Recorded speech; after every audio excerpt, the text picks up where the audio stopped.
They thought they were untouchable. The Empire of the Rising Sun ruled the Pacific with iron fists, confident no enemy could break through their defenses. But deep beneath the waves, America held a secret so devastating, so silent, it would shatter everything Japan believed possible. This is the story of the weapon that left an empire defenseless and changed the course of World War II forever. I was Lieutenant Daniel Hayes, and I stood on the deck of the USS Nautilus, a vessel unlike any other. Hidden from the world's eyes, this submarine was America's best-kept secret, a silent thunder waiting to be unleashed. For months, whispers had spread through the ranks about this new weapon. Some called it a myth, others a miracle of modern engineering. But for those of us aboard, it was the future of naval warfare. The Pacific was a battlefield of giants. Japanese fleets commanded the surface, their battleships and carriers striking fear into anyone who dared challenge them. Air raids, fierce naval engagements, and relentless patrols defined the brutal reality of this war. The enemy's eyes scanned the horizon and the depths, confident that nothing could sneak past their watchful guards.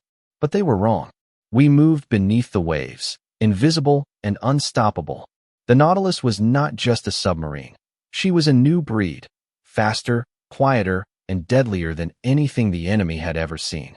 Our mission was clear: penetrate the heavily guarded waters near Japan's home islands, strike where they least expected, and leave destruction in our wake before vanishing back into the deep. The tension on board was electric. Every man knew the stakes. Failure meant death, or worse, capture and humiliation. Success meant delivering a blow that would echo across the war and change the balance of power in the Pacific. The sea was deceptively calm as we submerged beneath the glassy surface. Outside, the world seemed peaceful, but beneath the hull, a storm was gathering. Every knot of tension tightened as we approached the enemy's stronghold, a network of mines, patrols, and radar that had stopped even the boldest attacks before. Our sonar operators scanned ceaselessly, searching for signs of detection. Every heartbeat was a countdown. The deeper we went, the more the world above faded away. Only the hum of the engines and the whispers of the crew filled the confined space. Then, through the murky darkness, the outline of enemy ships appeared. Massive warships anchored and vulnerable, unaware of the shadow gliding closer by the minute. The captain's voice broke the silence, steady but charged. Prepare to fire. This is what we've trained for. I gripped the railing, the cold metal biting into my palms. The torpedo tubes hissed open, releasing the deadly projectiles that would change history. We had no chance for a second strike. We had one chance to break the enemy's grip. The torpedoes sliced through the water with silent fury. Moments later, the stillness exploded. One ship after another erupted in flames, their decks torn apart by blasts that rocked the sea and sky. The enemy scrambled, but it was chaos too late. Their ironclad defenses shattered by an unseen hammer. The world above was thrown into panic.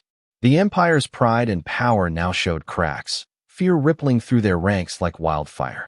This was no ordinary attack. It was a revelation that their invincible fortress could be breached, their mighty fleet vulnerable beneath the waves. We slipped away as silently as we came, the Nautilus ghosting through the darkness toward safety. But the echoes of our assault would not fade. That night, as the stars glimmered cold and distant above, we knew the world had changed. America had unleashed a secret weapon, one so devastating, so unexpected, it would leave Japan defenseless and force a desperate fight for survival. And this was only the beginning. The night after our attack, the Pacific was a cauldron of fear and confusion. Somewhere out there, in the heart of the Japanese Empire, commanders scrambled to comprehend what had just happened. Their massive warships, once symbols of untouchable power, had been reduced to flaming wrecks, their proud crews thrown into chaos by a strike they never saw coming. But while the enemy floundered, we aboard the USS Nautilus felt the weight of what was still to come. The strike was only the first act in a deadly game of cat and mouse that would test every ounce of our skill, courage, and cunning. We had revealed the secret weapon, but now we had to survive long enough to wield it again. The ocean around us was no longer the silent ally it had been. Japanese patrol boats and destroyers scoured the waters, their searchlights cutting through the darkness like knives, their sonar pinging relentlessly as they hunted for the invisible ghost beneath the waves. Every moment was a battle to stay hidden, every sound a potential death sentence. Inside the cramped control room, the tension was suffocating.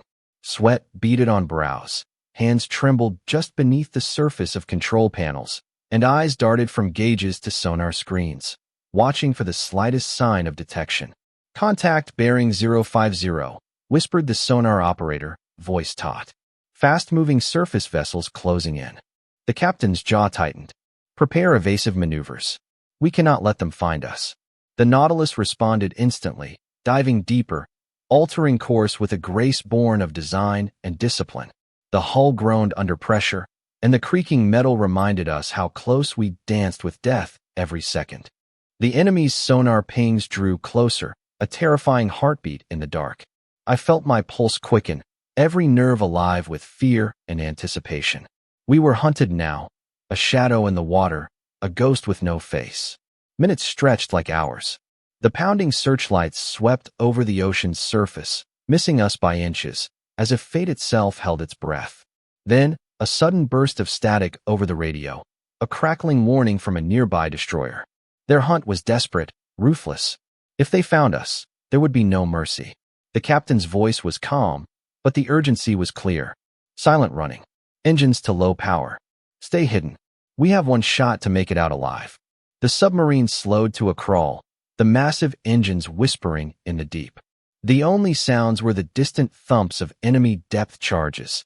Deadly explosives dropped into the water, seeking to crush us beneath the waves.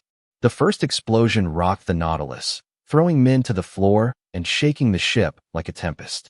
Glass shattered, instruments flickered, and the air grew thick with dust and tension. "Damage report," barked the captain.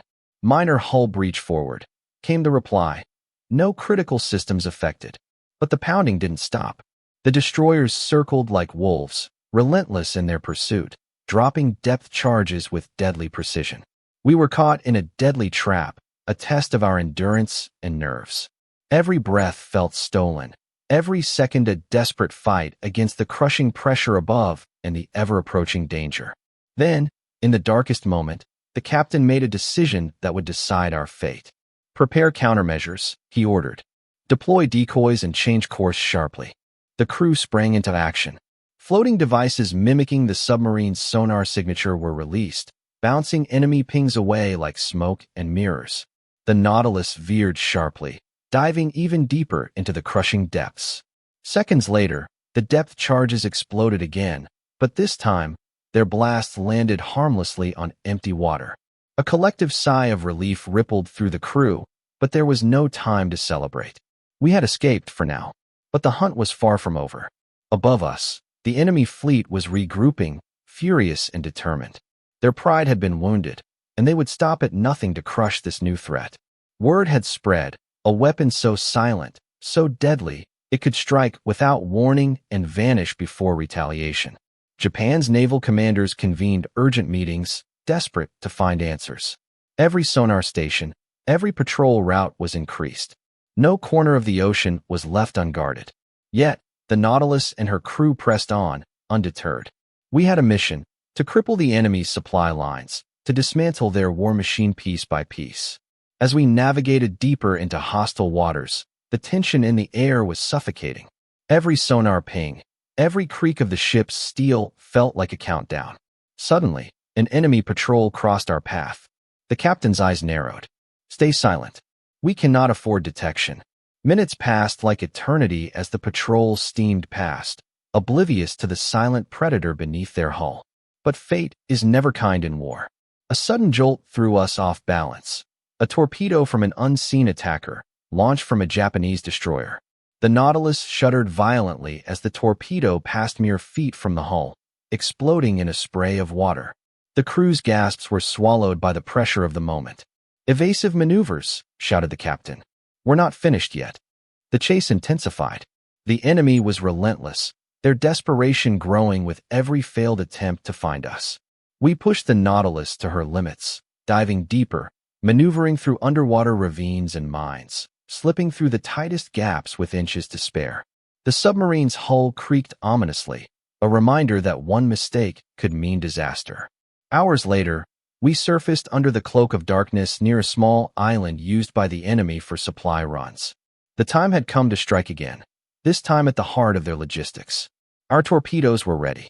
The silent thunder was poised to unleash hell once more. But the enemy was watching. Radar stations flickered to life, searchlights scanned the waves, and enemy aircraft circled overhead. This mission would not be easy. The tension was unbearable as we approached the target. And then, as if the sea itself held its breath, the order came. Fire. The torpedoes shot forward like guided lightning. Explosions ripped through supply ships, ammunition depots, and fuel barges. Flames engulfed the harbor, and the enemy's carefully built supply chain began to crumble before their eyes. Panic spread quickly among the defenders. They scrambled to put out fires, to repair damage, but the blow was devastating. The silent thunder had struck deep, and the enemy was left reeling. But the greatest danger was still ahead. As we turned to retreat, enemy destroyers and aircraft converged on our position in full force. The hunt resumed with renewed fury. The ocean erupted in fire and smoke as bombs and depth charges rained down. Every second was a fight for survival. The Nautilus plunged into the depths once more, evading attacks with deadly precision. We were trapped in the lion's den, hunted by an enemy who would stop at nothing. But the secret weapon, the silent storm beneath the waves, had proven its deadly worth. And with every narrow escape, every devastating strike, the tide of war shifted ever further. Japan's empire was trembling. Their once unchallenged might was cracking. And we, aboard the silent thunder, were the spearhead of their undoing. The ocean around us was no longer just a vast expanse of water. It had become a merciless battlefield. Every ripple, every shadow beneath the waves carried the weight of deadly intent. The USS Nautilus, the silent thunder, was deep within enemy waters now, where the line between hunter and hunted blurred with every breath we took. The enemy knew we were here. They could sense the invisible menace lurking beneath the waves, striking at their very lifelines. Every patrol, every sonar ping was a challenge thrown directly at us. And every time, we answered with silence and deadly precision. Inside the cramped control room, the atmosphere was electric but strained. Faces were pale, eyes sharp, every muscle coiled with tension. The crew moved with quiet efficiency, understanding that one wrong move would mean instant death, not just for them, but for the fragile hope resting on our shoulders. The captain, a man hardened by war and tempered by countless missions, leaned over the sonar console. Bearing 220, the operator whispered, voice barely audible. Multiple contacts. Escort destroyers closing fast. Prepare to dive to 300 feet. The captain ordered, voice calm but resolute. We're going to test the limits today. The submarine groaned as it began its descent, metal plates creaking under the immense pressure. The deeper we went, the colder and darker the ocean became, swallowing us in an abyss where light itself seemed to die. The enemy destroyers above hunted us relentlessly. Their sonar pings hammered into the water like heartbeats of doom. Depth charges followed, explosions blooming in the water, sending shockwaves that rattled the Nautilus to its core. The first blast was near. The ship shook violently, men bracing themselves against bulkheads, the taste of salt and sweat thick in the air. Damage reports crackled through the comms. Minor leaks in forward compartments. Hull integrity holding. But the pounding didn't relent. Explosions erupted all around as depth charges rained down with terrifying precision. The submarine lurched, its steel frame straining under the assault. In the dimly lit control room, I watched as men held their breath, knuckles white on consoles, eyes glued to blinking instruments that decided our fate. Suddenly, the captain's voice cut through the tension. Emergency silent running. Shut down non-essential systems. Prepare for depth charge evasion. Every machine fell silent, replaced by the eerie quiet of the deep. The hum of the engines lowered to a whisper, the crew moving like ghosts. Minutes passed with agonizing slowness. The enemy's hunt intensified, their determination clear. The pings came faster, closer. And then, a blast exploded so close it felt like the ocean had torn itself open. The hull shuddered, and alarms blared. Sparks flew as lights flickered. Men exchanged grim looks. This was the edge of oblivion. But the Nautilus held firm. Countermeasures deployed, the captain announced. Launching decoys. Floating devices that mimicked our acoustic signature were released into the water, confusing enemy sonar like phantoms. The destroyers veered off, chasing shadows while we slipped deeper into the abyss. We were alive, barely, but the fight was far from over. Hours later, the ocean calmed, and the ship ascended slowly toward periscope depth. Above, the moonlight painted a silver path across the waves. The moment was fragile, like holding breath before a plunge. As I peered through the periscope, the scene that greeted me was one of eerie silence and devastation. The enemy's once formidable convoy lay in ruins. Smoldering wreckage floated across the water, twisted metal and shattered timbers telling the story of our assault. But the danger was far from past. Enemy aircraft were already circling, their engines a low, threatening growl in the night sky. Searchlights cut arcs through the darkness, probing for our shadow. The captain's voice was steel. Prepare for surface action. We may have to fight our way out. The submarine's engines roared as we broke the surface, guns manned and ready. The sky exploded in flares as enemy fighters dove in from all directions. Bullets and tracers streaked across the night, and the deafening roar of anti-aircraft guns filled the air. The battle above the waves was desperate, brutal. Our gunners fired with unyielding resolve, each round a prayer for survival. Below, the submarine rolled and pitched, vulnerable and exposed, but unwilling to surrender. Amidst the chaos, a Japanese bomber locked onto us, its bombs released in a deadly arc. The explosions rocked the ship, flames licking the decks. Men shouted orders over the din, battling fire and enemy fire alike. But the silent thunder would not fall here. With determination born of countless trials, the captain ordered a crash dive. The Nautilus plunged beneath the waves just as the last bombs exploded on the surface. Below, the enemy's frustration was palpable. Their most powerful weapon had slipped through their fingers once again, striking with lethal precision and vanishing into the depths. Inside the submarine, the crew breathed a collective sigh of relief, but none dared relax. We had survived another day on the razor's edge. The war was far from over. But every successful mission, every narrow escape, chipped away at the enemy's sense of invincibility. America's secret weapon, the silent thunder, was becoming a legend whispered in fear across the Pacific. And as we sailed onward into the dark unknown, one truth was clear. The empire that once thought itself untouchable was beginning to crumble. The Pacific was a battlefield, its surface scarred with fire and smoke, but beneath the waves, a different kind of war was raging. We were the ghosts of the deep, the silent thunder that haunted Japan's nightmares. Every mission we undertook tore at the enemy's confidence and shattered their ironclad grip on the ocean. But with every strike, the danger grew more intense, the hunt more relentless. We had just barely escaped our last encounter, the sound of depth charges echoing behind us as we slipped into the abyss. The Nautilus, our silent predator, was battered but unbroken.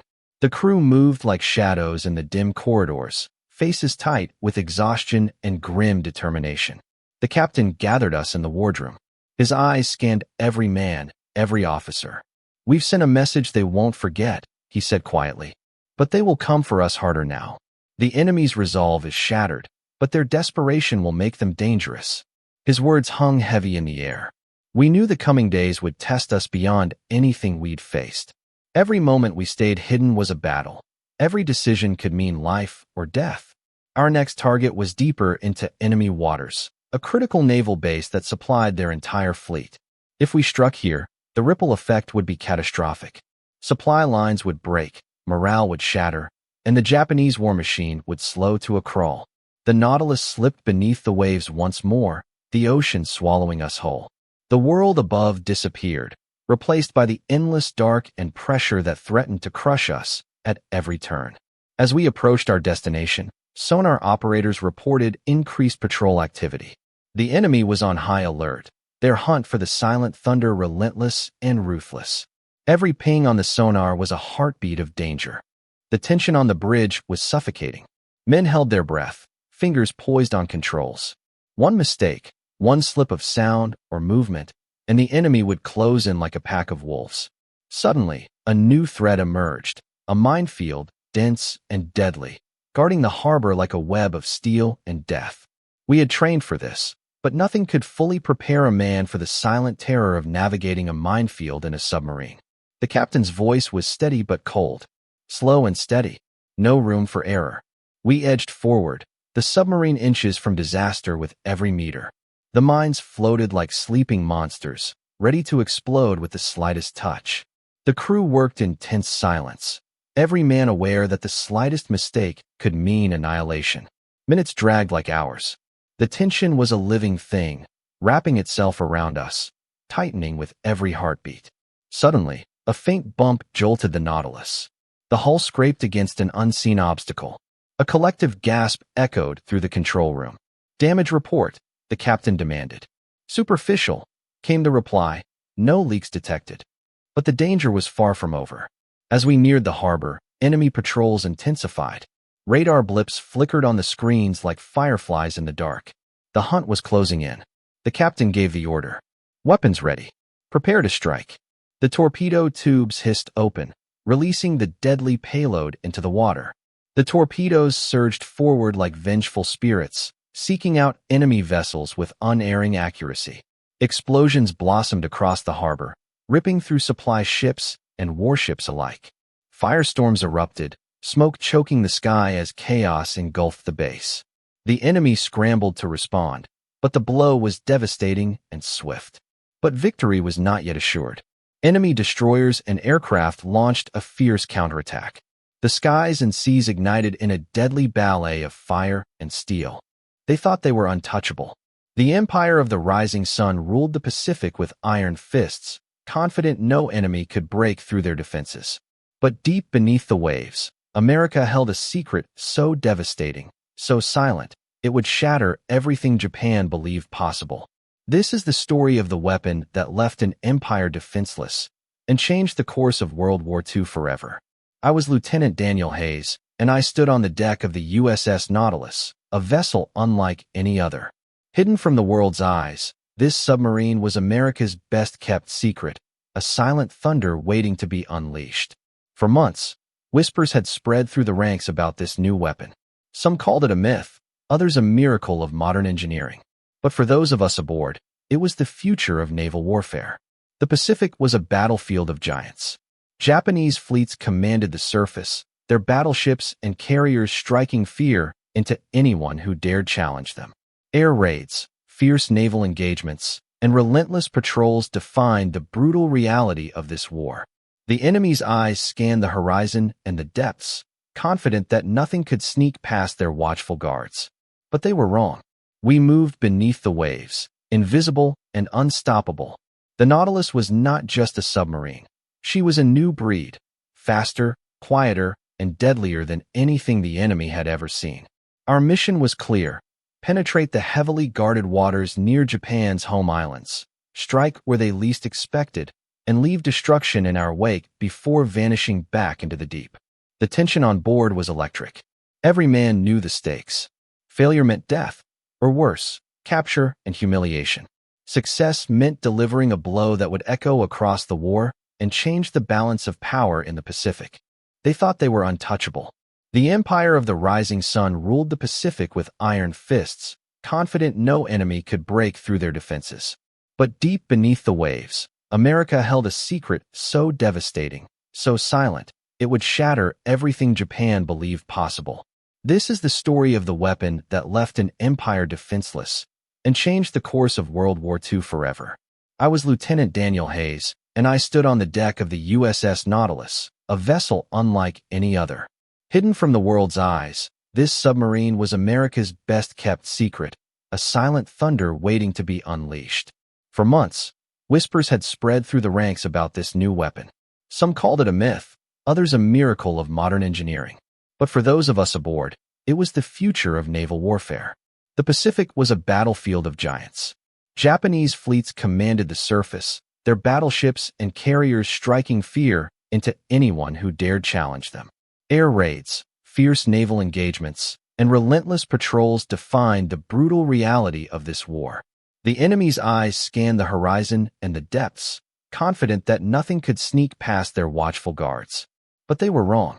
We moved beneath the waves, invisible and unstoppable. The Nautilus was not just a submarine. She was a new breed, faster, quieter, and deadlier than anything the enemy had ever seen. Our mission was clear: penetrate the heavily guarded waters near Japan's home islands, strike where they least expected, and leave destruction in our wake before vanishing back into the deep. The tension on board was electric. Every man knew the stakes. Failure meant death, or worse, capture and humiliation. Success meant delivering a blow that would echo across the war and change the balance of power in the Pacific.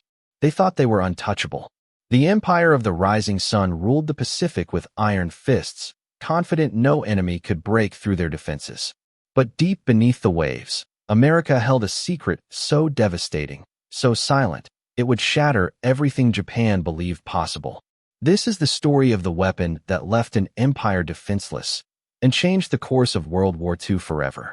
I was Lieutenant Daniel Hayes, and I stood on the deck of the USS Nautilus, a vessel unlike any other. Hidden from the world's eyes, this submarine was America's best-kept secret, a silent thunder waiting to be unleashed. For months, whispers had spread through the ranks about this new weapon. Some called it a myth, others a miracle of modern engineering. But for those of us aboard, it was the future of naval warfare. The Pacific was a battlefield of giants. Japanese fleets commanded the surface, their battleships and carriers striking fear into anyone who dared challenge them. Air raids, fierce naval engagements, and relentless patrols defined the brutal reality of this war. The enemy's eyes scanned the horizon and the depths, confident that nothing could sneak past their watchful guards. But they were wrong. We moved beneath the waves, invisible and unstoppable. The Nautilus was not just a submarine. She was a new breed, faster, quieter, and deadlier than anything the enemy had ever seen. Our mission was clear: penetrate the heavily guarded waters near Japan's home islands, strike where they least expected, and leave destruction in our wake before vanishing back into the deep. The tension on board was electric. Every man knew the stakes. Failure meant death, or worse, capture and humiliation. Success meant delivering a blow that would echo across the war and change the balance of power in the Pacific. Hours later, the hunt slowed. The enemy's frustration was palpable. We had struck a devastating blow and survived the fury. But the war was far from over. As the silent thunder surfaced miles away, the crew breathed a collective sigh of relief, but the weight of what lay ahead settled like a stone in our hearts. Japan's empire was weakening, but their resolve was hardened by desperation. The next missions would be even deadlier. And the secret weapon that had shattered their confidence was still sailing the depths, silent, unseen, unstoppable. The war had dragged on longer than anyone expected. The ocean was no longer just a battlefield. It was a graveyard of dreams and iron. But deep beneath its surface, the USS Nautilus, our silent thunder, was preparing for a mission that would decide everything. We had become legends whispered in fear across the Pacific. Stories of a ghostly predator striking from nowhere, sinking Japan's mightiest ships before disappearing without a trace. But legend or not, the truth was far more dangerous and real. The Japanese were desperate, and desperation bred recklessness. Intel had brought news of a massive fleet assembling near the inland sea, Japan's last great hope to defend its home islands and supply lines. This fleet was unlike any we'd faced: battleships, carriers, destroyers, and hordes of escort vessels. It was a fortress afloat, heavily guarded, and ready to crush any threat. Our orders were clear: infiltrate the heart of this armada, strike decisively, and cripple Japan's final stand. Failure was unthinkable. Success meant crippling an empire. As we moved closer to our target, the tension aboard the Nautilus was suffocating. The crew was a mix of fatigue and iron will. We knew the dangers, knew that a single mistake could send us to the depths forever. But every man was ready to pay that price. The seas were calm, but that was a lie. Beneath that placid surface lurked death. Enemy patrols had multiplied, radar was more intense, and sonar pings grew in number and urgency. We were entering a death trap. The captain's voice was low but firm over the comms. "This is it, gentlemen." Eyes sharp, nerves steady. We move like shadows, strike like lightning. The Nautilus slipped beneath the waves, sinking silently into the darkness. The pressure rose, the hull groaned, and the world above faded away. For hours we crept forward, avoiding mines and patrols, each sonar ping a gunshot in the silence. The enemy's web was closing tighter with every moment. Suddenly, the sonar operator spoke, voice tense, multiple contacts. The fleet is here. Through the periscope, the armada spread before us like an iron wall. Massive battleships bristled with guns, carriers waited to launch deadly planes, and destroyers patrolled like wolves protecting their den. The plan was risky. We would surface briefly to launch torpedoes at the closest battleships, then dive to safety as the enemy retaliated. It was a gamble, an all-or-nothing play. The captain's order cut through the tension, weapons ready. Brace for surface attack. The Nautilus broke the surface like a ghost emerging from the depths. The crew manned the guns as enemy searchlights snapped on, catching us in their harsh glare. The battle erupted instantly. Our gunners fought off incoming aircraft as torpedoes launched silently toward their deadly targets. Explosions tore through the enemy ships, setting them ablaze and sowing chaos. The mighty battleships staggered under the blows, their decks erupting in fire. But the enemy was fierce. Anti-submarine destroyers closed in, depth charges exploding around us. The ocean was a storm of fire, smoke, and thunder. The captain gave the order, crash dive. We slipped beneath the waves just as bombs and shells rained down. The hull groaned under the assault, warning of limits we dared not cross. Beneath the surface, the hunt grew brutal. Enemy sonar pings surrounded us like a chorus of death. Depth charges exploded nearby, shaking the ship violently. The crew worked with unyielding resolve, deploying decoys and performing evasive maneuvers to escape the tightening noose. Minutes stretched into hours. The silent thunder was battered but still alive, her steel heart beating against the crushing pressure and enemy fury. At last, the sonar operator reported, enemy forces breaking off. We've shaken them. Exhausted but unbroken, the Nautilus surfaced under the cover of darkness, miles away from the devastated fleet. The mission had succeeded beyond our wildest hopes. The once mighty Japanese armada was crippled, their hope fading like a dying ember. But the cost was etched on every face aboard the Nautilus. We had gambled everything, and won. As dawn broke over the Pacific, the war's tides had shifted irreversibly. America's secret weapon had struck a devastating blow, leaving Japan defenseless and heralding the beginning of the end. Yet, in the quiet aftermath, one truth remained. The silent thunder was more than a submarine. She was a symbol of hope, fear, and unyielding will. A reminder that even in the darkest depths, the tides of war could change. And as we sailed toward an uncertain future, one thing was certain. The ocean would never forget the day America's secret weapon emerged from the shadows and altered history forever.